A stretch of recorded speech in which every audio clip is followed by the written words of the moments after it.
doors of the vaporetto slide open and the salt-tinged air of Venice fills your lungs. You step onto the floating platform at Santa Lucia Station, the wooden planks beneath your feet worn smooth by countless arrivals and departures. The Grand Canal stretches before you like a liquid boulevard, its surface catching the late afternoon light in ripples of gold and green. Behind you, the classical facade of the railway station rises in pale Istrian stone, its arched windows reflecting the movement of water taxis and gondolas that glide past in an endless procession. The sound here is unlike anywhere else. Not the roar of traffic or the rumble of buses, but the gentle lapping of water against stone steps, the distant call of a gondolier navigating around a corner, the low throb of a water bus engine echoing off the canal walls. You breathe in deeply and taste the brackish sweetness of the lagoon, mixed with something indefinably ancient, the scent of stones that have stood in salt water for over 1,000 years. You walk slowly down the wide steps that descend directly into the canal, watching as a sleek water taxi cuts through the green water, its wake spreading in perfect V-shapes that rock the moored boats gently against their wooden posts. The driver, weathered and sure-handed, steers with the casual precision of someone who has navigated these waterways since childhood. His boat disappears under the Ponte degli Scalzi, the white stone bridge that spans the canal just ahead, its single arch framing a perfect view of palazzo facades in shades of terracotta, cream, and faded rose. The air carries the sound of footsteps on stone, the rolling of wheeled luggage over uneven pavement, and conversations in a dozen languages that blend into a soft urban symphony. You notice how differently people move here. There's a slower rhythm, a more deliberate pace imposed by the narrow walkways and the frequent bridges. No one rushes. The city itself seems to breathe at a different tempo, one set by tides rather than clocks. A group of tourists pauses near you, consulting a paper map with the concentrated attention of people trying to orient themselves in a city where GPS signals bounce unpredictably off water and stone. Their voices carry excitement and slight bewilderment, the universal sound of visitors encountering Venice for the first time.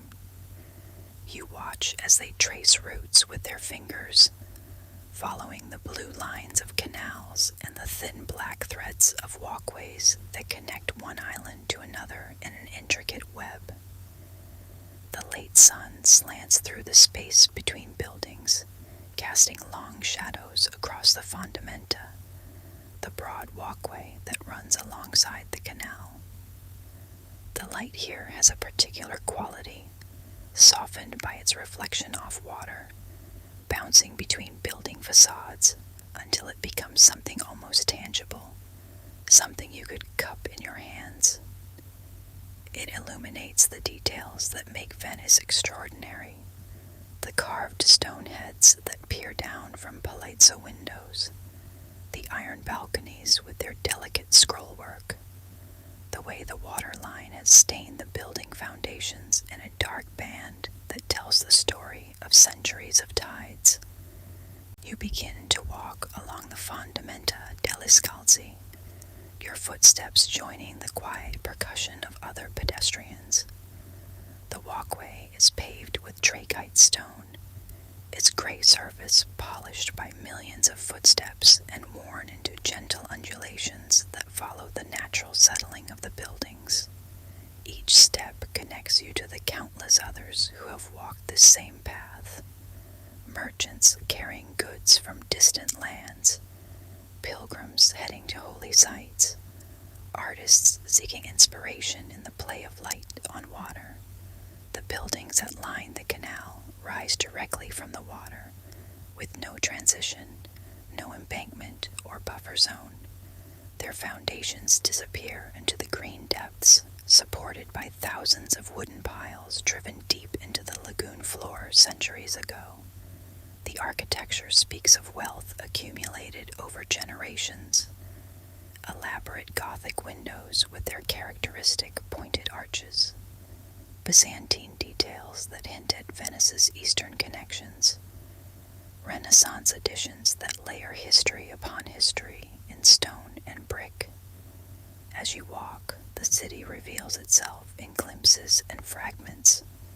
Through a narrow sottoportico, one of the covered passageways that tunnel through buildings, you catch sight of a small campo, a neighborhood square where laundry hangs from lines strung between windows, and an old woman in black sits on a stone bench watching pigeons peck at crumbs near her feet. The scene lasts only a moment before you pass beyond the opening, but it carries the weight of daily life, continuing as it has for centuries.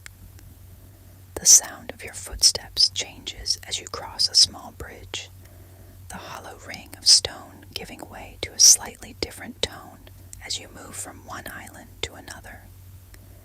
Venice is built on 118 islands, connected by over 400 bridges, though the transitions are so seamless that you rarely notice when you've crossed from one piece of land to another. The city feels unified, continuous, despite its fragmented foundation. A gondola passes below, its black hull cutting silently through the water.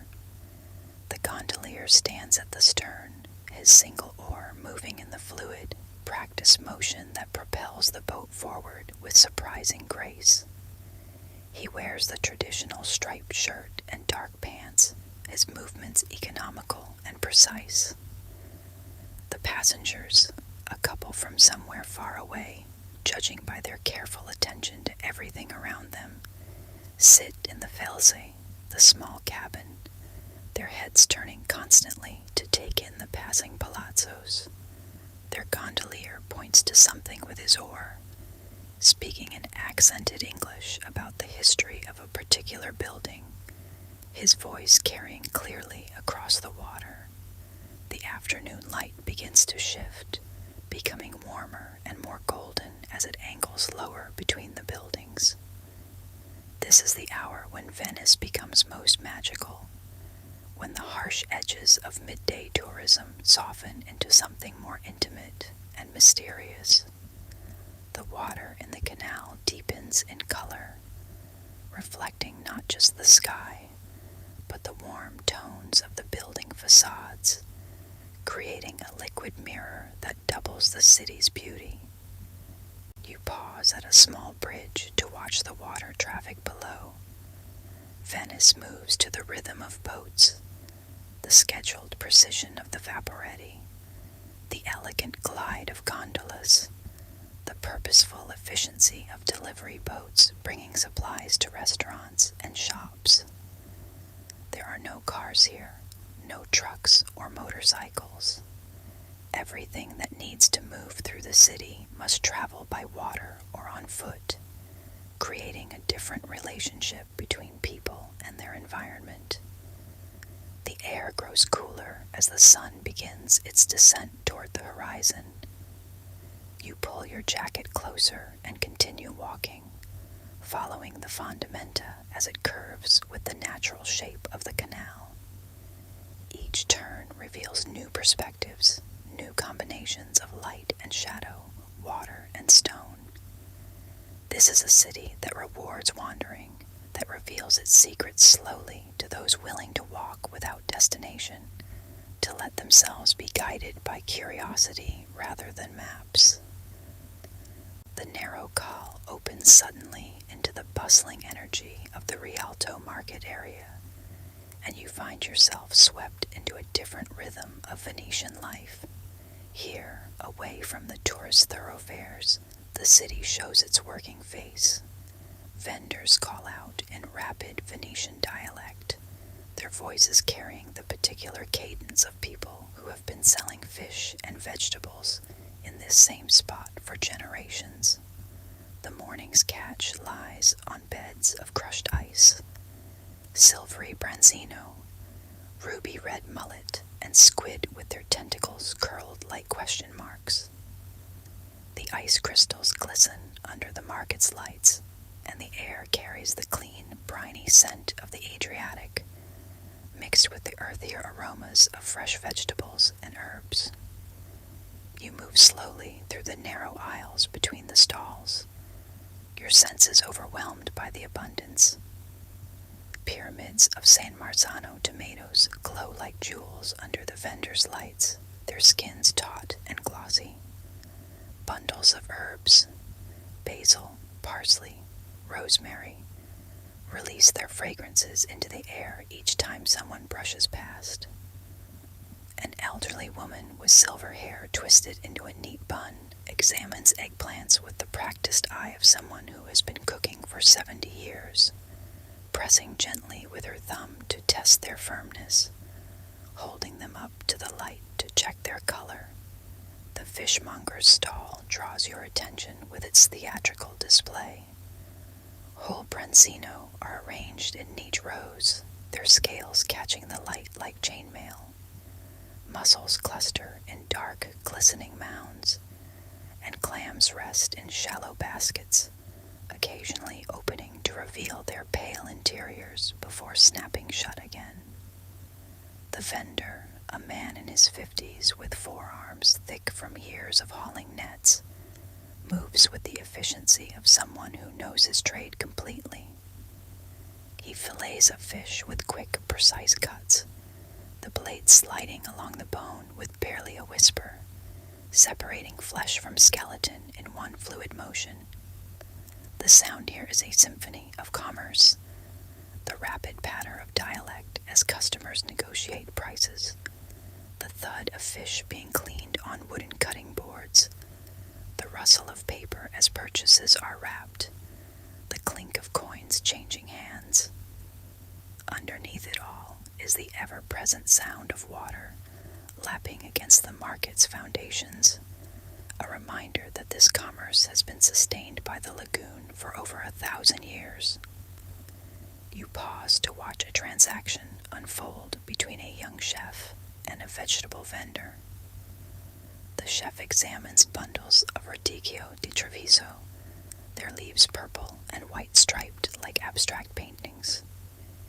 He speaks in rapid Italian, asking about freshness, origin, price. The vendor responds with equal speed, her hands moving constantly as she talks, selecting the best specimens, weighing them on an old mechanical scale that probably hasn't changed in decades.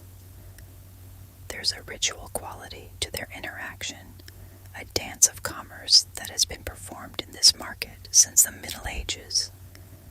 The crowd carries you toward the Ponte di Rialto, Venice's most famous bridge after the Bridge of Sighs. As you approach, the market stalls give way to shops selling souvenirs and expensive goods, but the energy remains high. The bridge itself rises ahead of you, like a stone arch frozen in time, its single span crossing the Grand Canal in a graceful curve that has inspired artists and architects for centuries. The current structure, built in the late 16th century, replaced earlier wooden bridges that had served the same function for hundreds of years. You begin the ascent, your feet finding purchase on steps worn smooth by millions of visitors.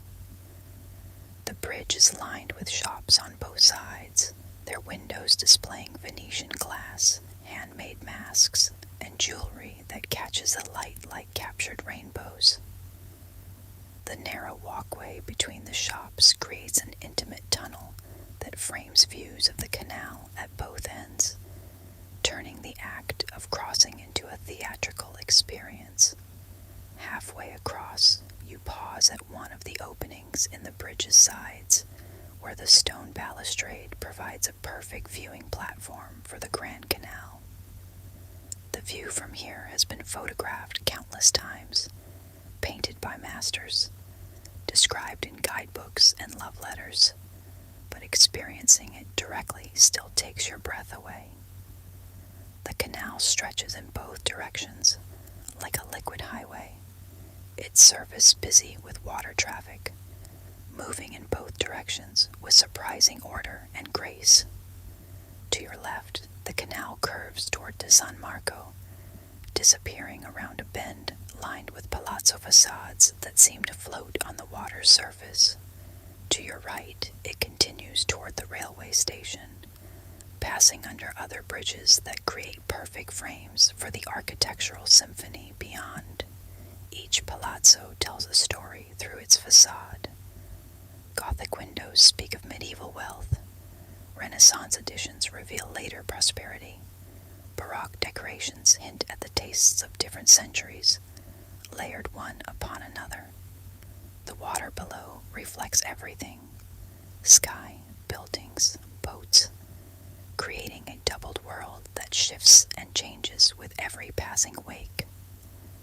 A vaporetto approaches from the direction of San Marco, its white superstructure cutting through the green water with purposeful efficiency. Passengers stand at the railings, cameras raised, capturing their own versions of this eternal view. The boat's wake spreads behind it in perfect V-shapes, rocking the gondolas and water taxis moored at nearby palazzos. The light here changes constantly as clouds move across the sun, transforming the scene from bright and cheerful to mysterious and moody in the space of minutes. When the sun emerges from behind a cloud, the entire canal seems to ignite. The water turns to liquid gold. The palazzo facades glow like warm honey, and the details of carved stone decorations become sharp and clear. When clouds obscure the sun, the scene takes on a more subtle beauty, all soft grays and muted colors that speak of Venice's more contemplative moods. You lean against the stone balustrade, feeling its coolness against your arms, and watch the human drama unfold below. Gondoliers navigate the traffic with practiced skill, their boats weaving between larger vessels with inches to spare. Passengers in the gondolas point and exclaim, their voices carrying clearly across the water. A delivery boat loaded with cases of wine and bottles of water makes its way toward a restaurant, its driver focused on maneuvering through the congested waterway. The shops behind you buzz with activity as tourists browse and bargain. You catch fragments of conversation in multiple languages. German tourists debating the authenticity of a glass sculpture. American voices discussing dinner plans. The rapid Italian of locals conducting business. The sound creates a backdrop of human activity that has probably changed little in its essential character over the centuries, even if the languages and accents have evolved. As you prepare to continue across the bridge, you notice the details that make this structure remarkable. The stonework is masterful, each block fitted precisely to its neighbor, the arch engineered to support not just its own weight, but the constant flow of people and the shops built into its structure. The bridge represents the pinnacle of Renaissance engineering, a solution to the practical problem of crossing the canal that also serves as a work of art and a symbol of Venetian ingenuity.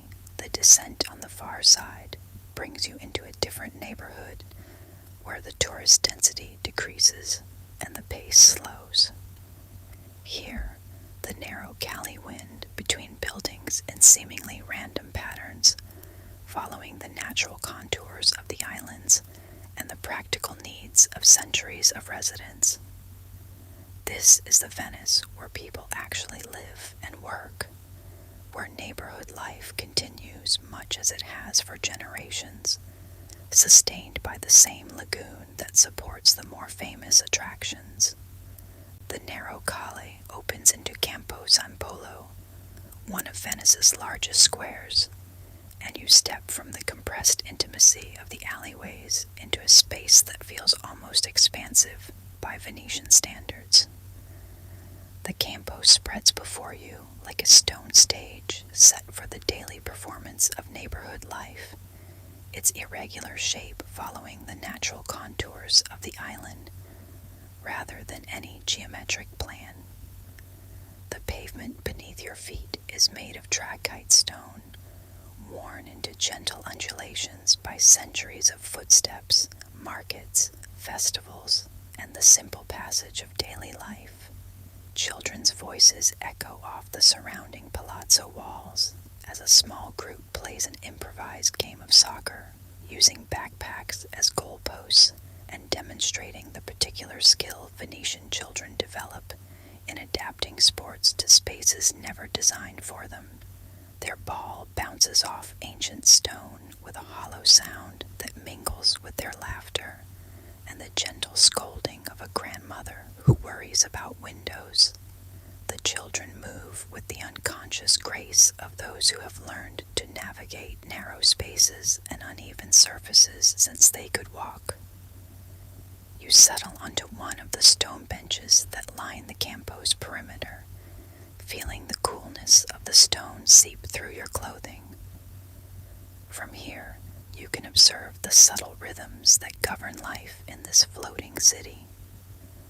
An elderly man in a wool cap feeds pigeons from a paper bag, scattering crumbs with the practiced motion of someone who has performed this ritual for years. The birds gather around his feet in a gray and iridescent cloud, their cooing creating a soft percussion that underscores the Campo's afternoon symphony. The church of San Polo dominates one side of the square, its brick facade rising in the simple, powerful lines of Venetian Gothic architecture.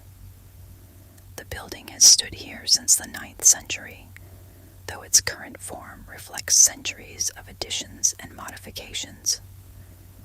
The campanile, the bell tower, rises beside it like a stone finger pointing toward the sky, its bells marking the hours with bronze voices that have called Venetians to prayer, work, and celebration for over 1,000 years. A woman emerges from a small alimentary, a neighborhood grocery, carrying a string bag filled with the day's shopping. You watch as she navigates the Campo with the particular gait of someone carrying weight over uneven stone, her steps careful and measured. She stops to greet another woman near the church steps, and their conversation unfolds in the musical cadences of Venetian dialect, punctuated by gestures that seem to paint pictures in the air. Their voices carry the warmth of long friendship and shared history, the kind of relationships that develop when people live their entire lives within a few square kilometers of canals and bridges. The afternoon light slants across the Campo from the west, creating a complex pattern of shadows and illumination that changes minute by minute as the sun moves between the surrounding buildings. The palazzo facades that ring the square display the layered history of Venice in stone and brick. Gothic windows with their characteristic pointed arches, Renaissance additions that speak of later wealth, Baroque decorations that curl and flourish like frozen music. Each building tells the story of the families who built and inhabited it, merchants and nobles whose fortunes rose and fell with the tides of Venetian commerce. A small cafe occupies the ground floor of one palazzo, its tables and chairs spilling out into the Campo under a canopy of green and white stripes.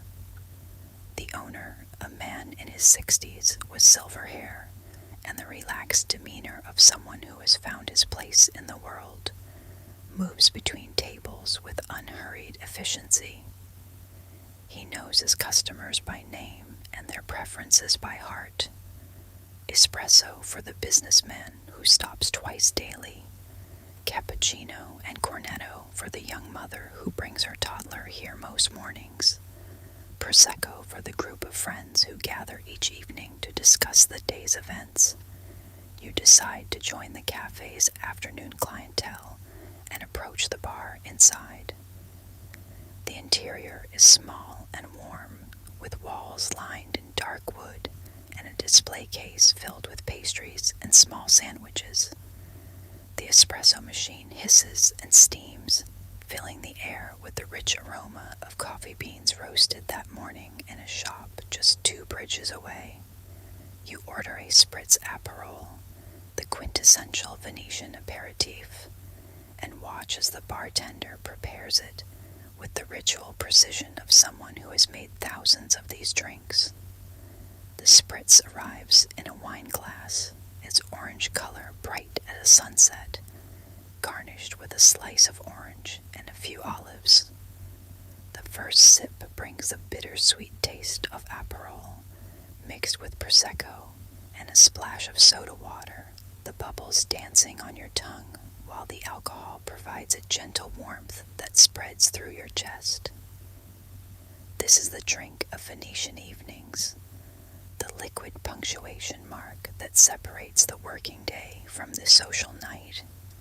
You carry your drink outside and claim a small table near the church steps, positioning yourself to observe the Campos' continuing theater.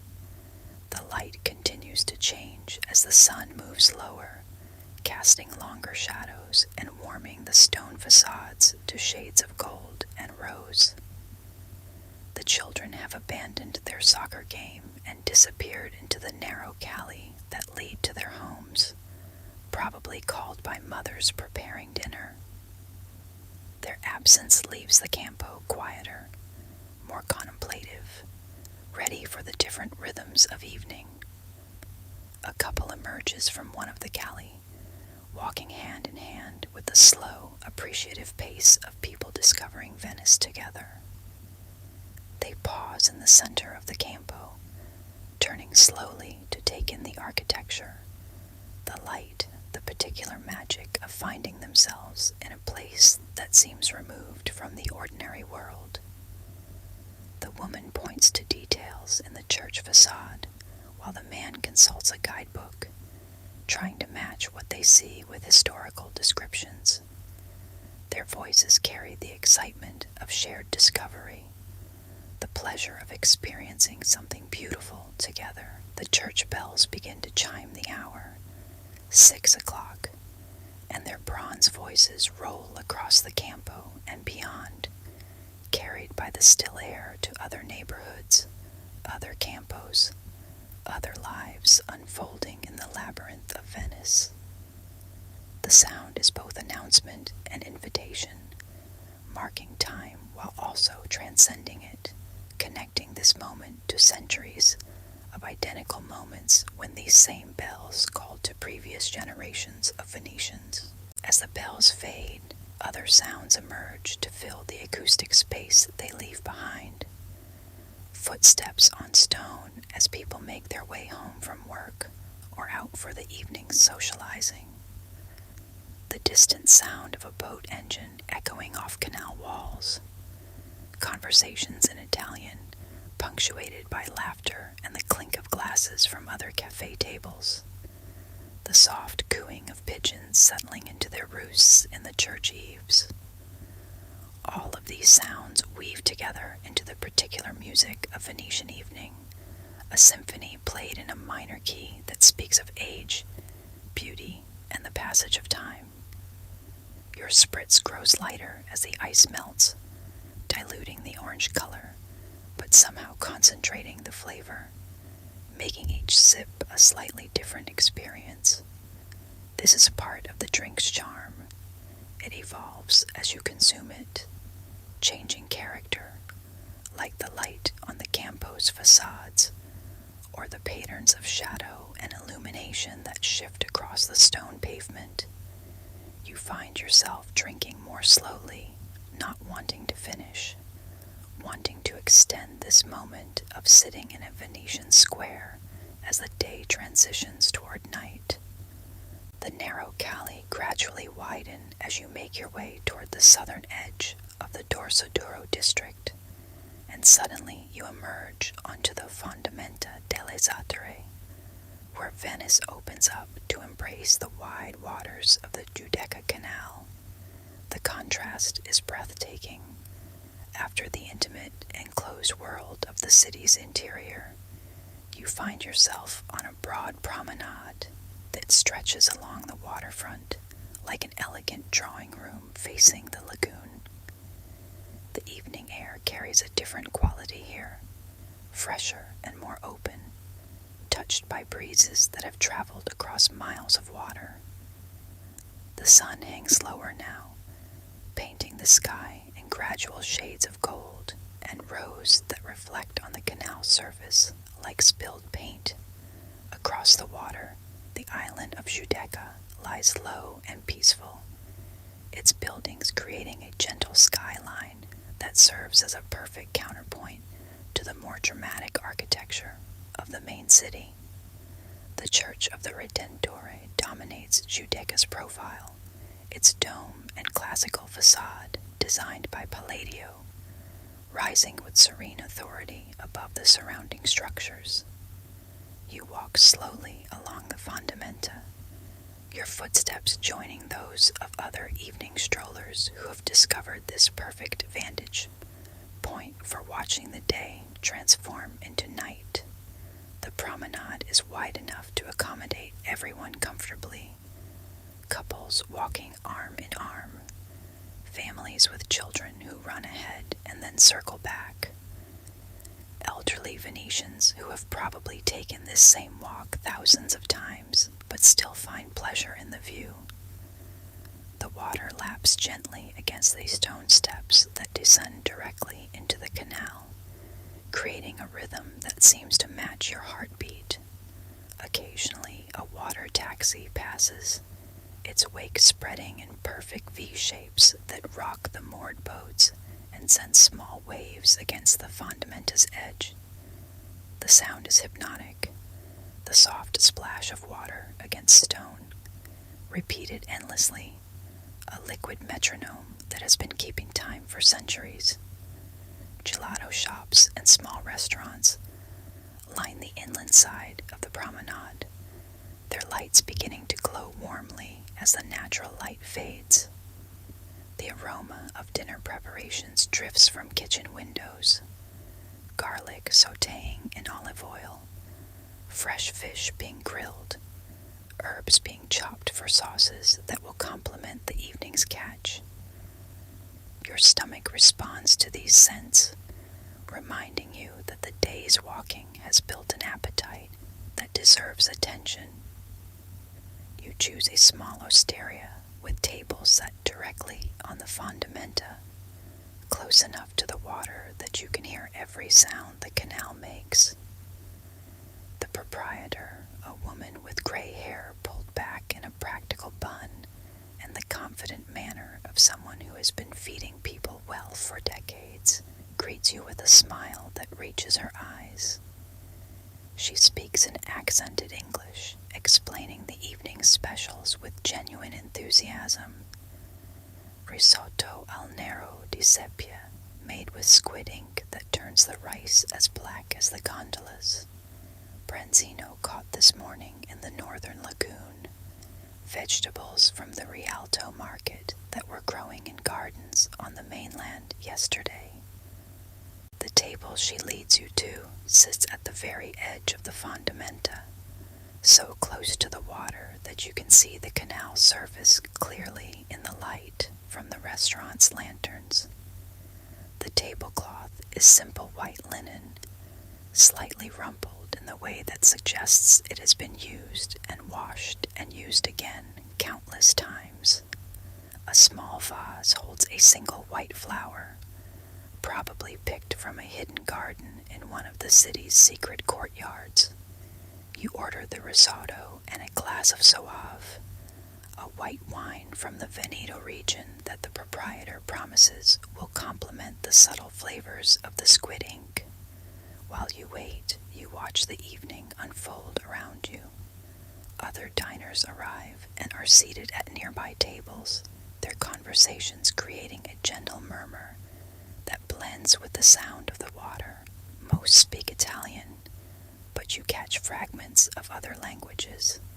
German tourists comparing their day's discoveries, French voices debating the merits of different restaurants, the careful English of Japanese visitors consulting their guidebooks.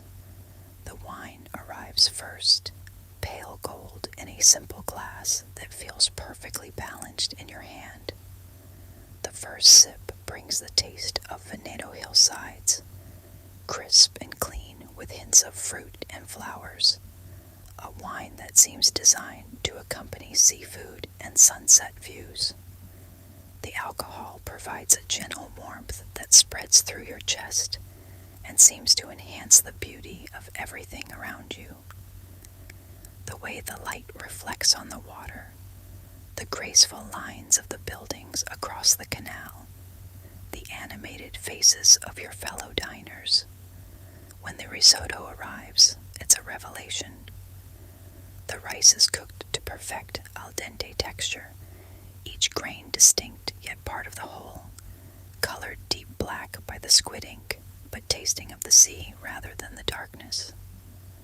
The flavor is subtle and complex, briny and sweet at the same time, with undertones that speak of the lagoon's unique ecosystem. Each spoonful brings a slightly different combination of tastes, as if the dish were telling the story of the waters that surround Venice. As you eat, the light continues to change. The sun sinks lower toward the horizon, and the sky deepens from gold to rose to the first hints of purple. The buildings across the canal begin to glow in the warm light, their facades taking on the quality of old paintings where colors seem to emerge from within the stone itself. Windows begin to light up one by one, creating a constellation of warm yellow rectangles that reflect on the water's surface. A vaporetto approaches from the direction of San Marco, its lights already glowing in the gathering dusk. The boat moves with steady purpose across the canal, its passengers silhouetted against the bright windows of the passenger compartment. Some stand at the railings, cameras raised to capture the sunset, while others sit inside, perhaps locals heading home from work, accustomed to this beauty and able to appreciate it without the need to document every moment. The proprietor stops by your table to check on your meal, and you compliment the risotto with genuine enthusiasm. Her face lights up with the pleasure of someone who takes pride in her craft. She tells you that the recipe has been in her family for 3 generations, passed down from her grandmother who learned it from a fisherman's wife on Burano. The squid ink comes from the same supplier her family has used for 30 years, and the rice is grown in the Po Valley using traditional methods that preserve the grain's texture and flavor. As she speaks, you realize that you're not just eating dinner. You're participating in a cultural tradition that connects you to generations of Venetians who have lived on these islands, fished these waters, and found ways to transform the lagoon's bounty into sustenance and art. The risotto in your bowl carries the history of Venice in every grain, the story of a people who learned to thrive in an impossible place by understanding and respecting their unique environment.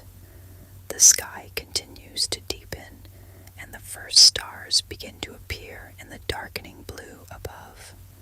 The water in the canal reflects not just the sky, but the lights from the buildings and restaurants along both shores, creating a liquid mirror that doubles the world's beauty. The gentle lapping of waves against the fondamentas edge becomes more noticeable as other sounds fade with the light. The narrow calle of Dorso Duro gradually guide you eastward through a maze of bridges and squares. until you emerge onto the wide stone expanse of the Riva degli Schiavoni, where Venice opens its arms to embrace the San Marco Basin. The transformation is dramatic, from the intimate scale of neighborhood streets to the grand theater of Venice's most famous waterfront, where the city displays its former imperial glory, like jewels laid out on dark velvet. The night has settled fully now, and the basin stretches before you like a dark mirror scattered with reflected lights.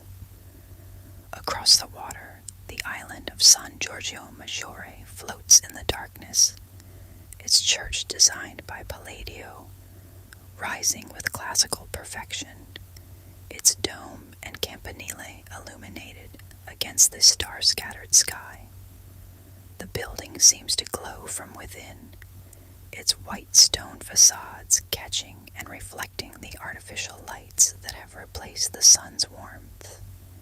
You walk slowly along the Riva, the broad promenade that runs along the waterfront, your footsteps echoing softly off the stone pavement.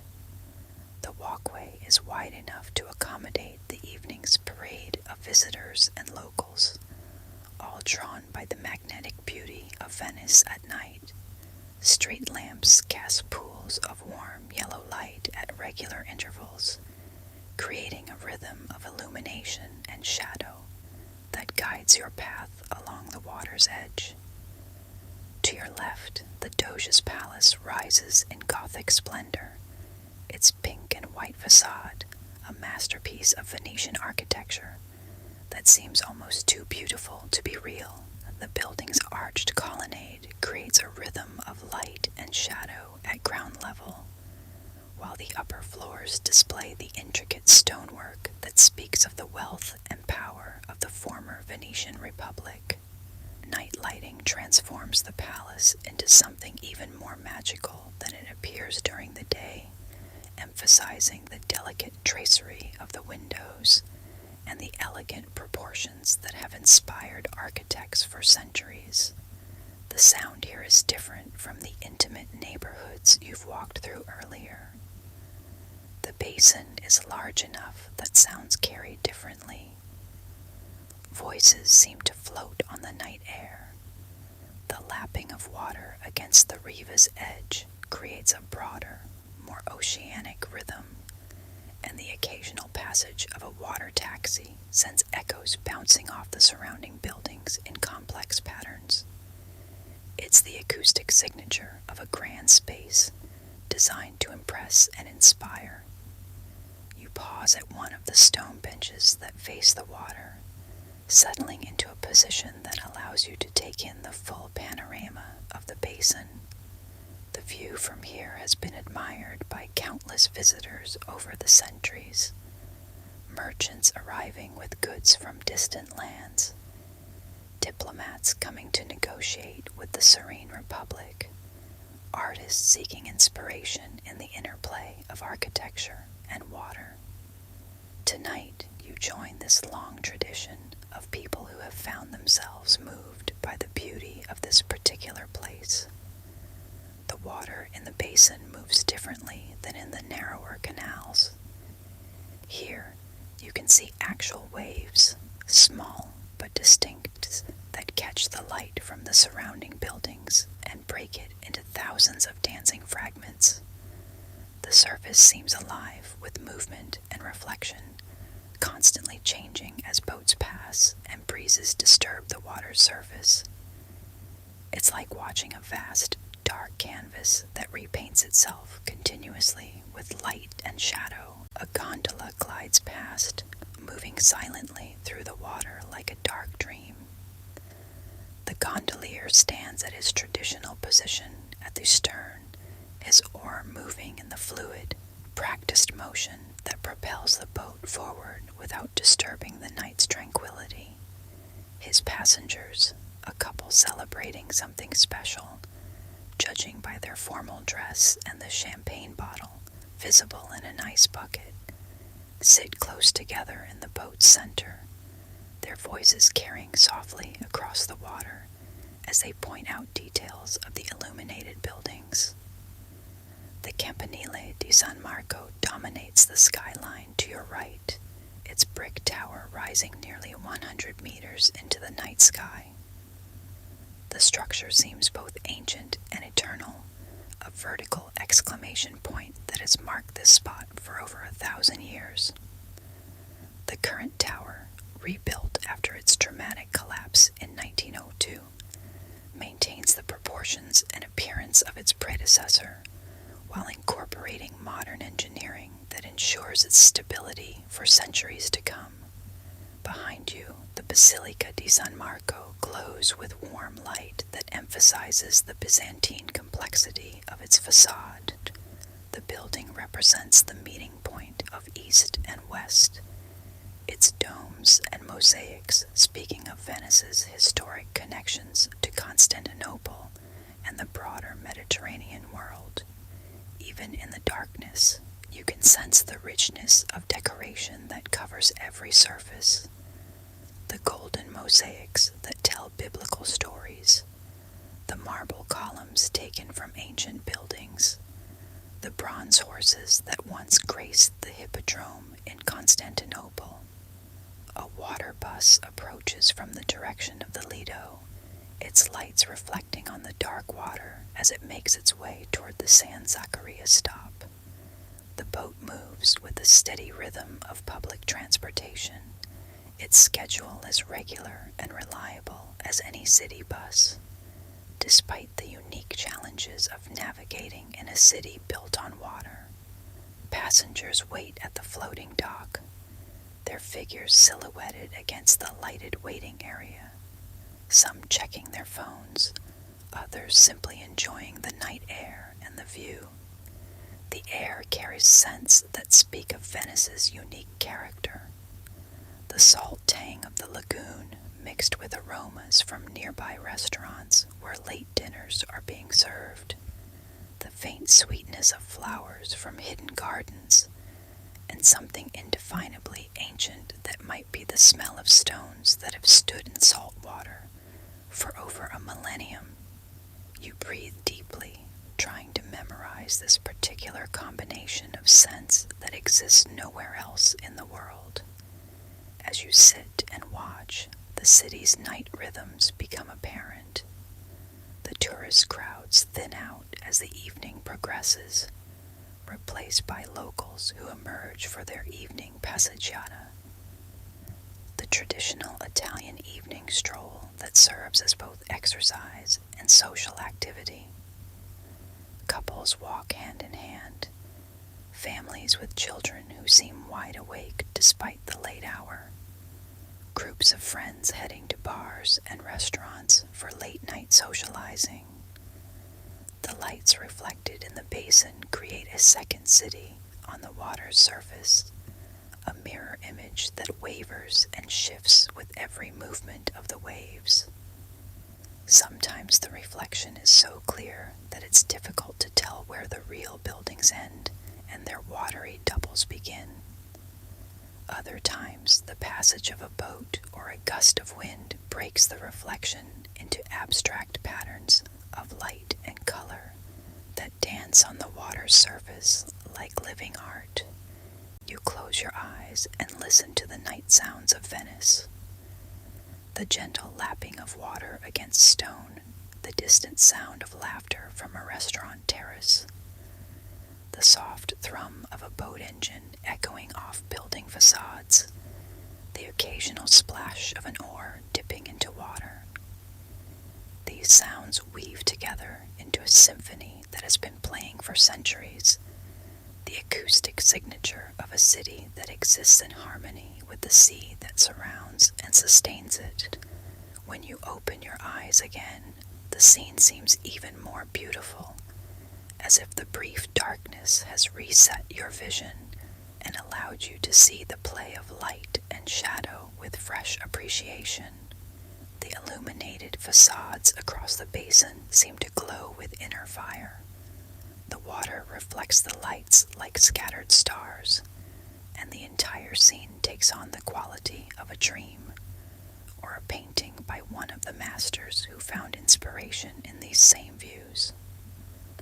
The night air grows cooler, carrying the promise of dawn still hours away.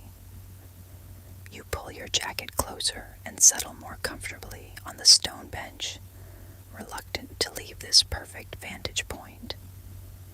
Around you, Venice continues its ancient conversation between stone and water, light and shadow, past and present, while you sit at the edge of the lagoon and let the city's timeless beauty wash over you like gentle waves lapping at the shore of consciousness itself.